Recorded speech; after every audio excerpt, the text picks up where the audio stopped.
Dr. Usha Nair from Bombay in India is a disease reversal nutrigenomics expert and holistic health coach. She has over 3 decades of experience in integrative health sciences, maintenance of hospital administration, and diagnostics. She's also an entrepreneur, genomic wellness consultant, a holistic health coach, and her outstanding achievement as an author is her book, Gene-Based Life: The Art and Science of Nutrigenomics. This is the first time in India that a book has been written and published on this subject.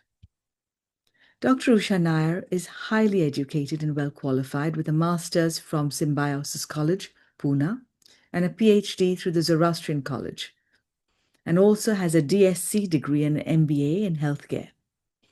Dr. Usha Nair's work focuses on empowering individuals, especially women, to move from being passive recipients of healthcare to becoming active, informed participants in their own well-being.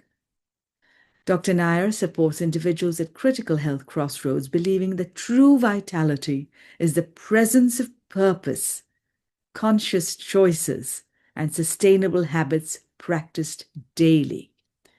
Today, she brings to this United Nations NGO CSW New York Forum parallel event not only her expertise, but a vision of healthier women, stronger families, and empowered societies. Her topic is Women-Led Development, India Public Health Transformation through Women's Participation, with a focus on the Asia-Pacific region and the United Nations Sustainable Development Goals.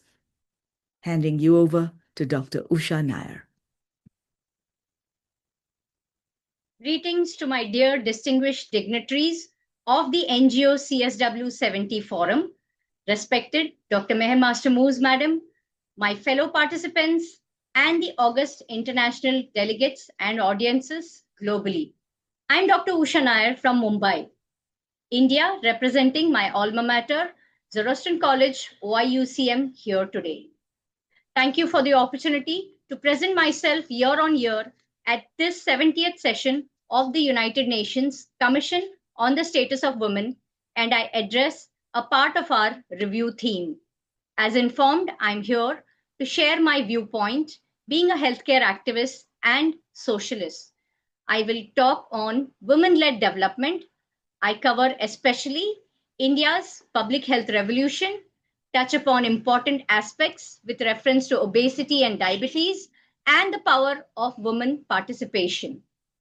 There are moments in history when participation becomes more than representation. It becomes survival. It becomes transformation. It becomes prevention. India today stands at such a moment. We are one of the fastest growing economies in the world. Still, India is facing a silent metabolic tsunami.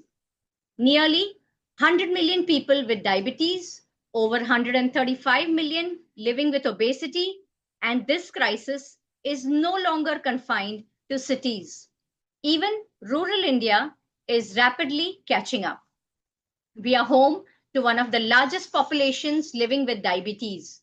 India is home to nearly 90 to 101 million people living with diabetes, making it the country with the second largest diabetes population in the world. Over 1 in 10 Indian adults, about 100 million people are living with diabetes today. Obesity is rising, not just in cities, but in villages. It's no longer just an urban issue. About 23% of rural India adults are now overweight or obese. Nearly 1 in 4 adults in rural India is now overweight or obese. Lifestyle diseases are entering households earlier, affecting younger women and shaping the health of the next generation. This is not only a medical crisis, it is a developmental issue. It is a governance issue. It is definitely a gender issue. And the solution, I believe, begins with women. I believe when women lead, health changes. In India today, over 1 million women, ASHA workers, walk from home to home. They carry blood pressure monitors, glucometers, counseling sheets, but more importantly, they carry trust. They identify undiagnosed diabetes, teach families about balanced diets. They follow up with patients who would otherwise disappear from the system. They are not in boardrooms, neither on television panels, but they are preventing the disease at scale. That is women led public health. Under the Poshan Abhiyan, millions of Anganwadi workers monitor child growth, counsel pregnant women, and educate mothers on nutrition. Because preventing diabetes in India does not begin in adulthood, it begins in the womb, it begins in kitchens, it begins in the hands of mothers. And when mothers are informed, nations become healthier. I believe in the power of grassroots governance. India now has over 1.4 million elected women representatives in the local governance. This is the largest democratic experiment in gender participation in the world. And what happens when women control local budgets? Sanitation improves, water access improves, school nutrition improves, community health programs expand, spaces for physical activity are created. When women make decisions, prevention becomes a priority because women think generationally. They do not just ask, what does this solve today? They ask, what will this mean for my daughter? I believe economic empowerment is true metabolic empowerment. Across India, over 90 million women are part of self help groups. These women are producing millet based foods. They are running community kitchens. They are cultivating kitchen gardens. They are leading local nutrition enterprises. Millets, the traditional grains, are low glycemic, climate resilient, and culturally rooted. When women control food systems, they restore a balance. Economic empowerment gives women the bargaining power, not only in markets, but in their own households. And when women decide what food is purchased, cooked, and consumed, the entire gamut of metabolic risk changes. I believe structural reform signals political will. In 2023, India passed the Women's Reservation Act, constitutionally guaranteeing 33% representation for women in parliament and state assemblies. This is not symbolic, it is a structural redesign of democracy. Because if women are responsible for feeding the nation, for raising the nation, and caring for the nation, they must also help legislate for the nation. Obesity and diabetes prevention must move from clinics into policies. Urban planning, food regulation, educational systems, and taxation frameworks. Women in legislatures can make prevention a national priority. I believe there is the gendered reality of lifestyle disease. Let us speak honestly. In India, women face rising obesity, particularly after childbirth. Gestational diabetes is increasing. Unpaid care work leaves little time for exercise. Cultural norms sometimes limit mobility. Access to preventive screening remains uneven. A woman who cooks for everyone often eats last. A woman who cares for everyone often neglects herself. Participation in public life is not separate from metabolic health.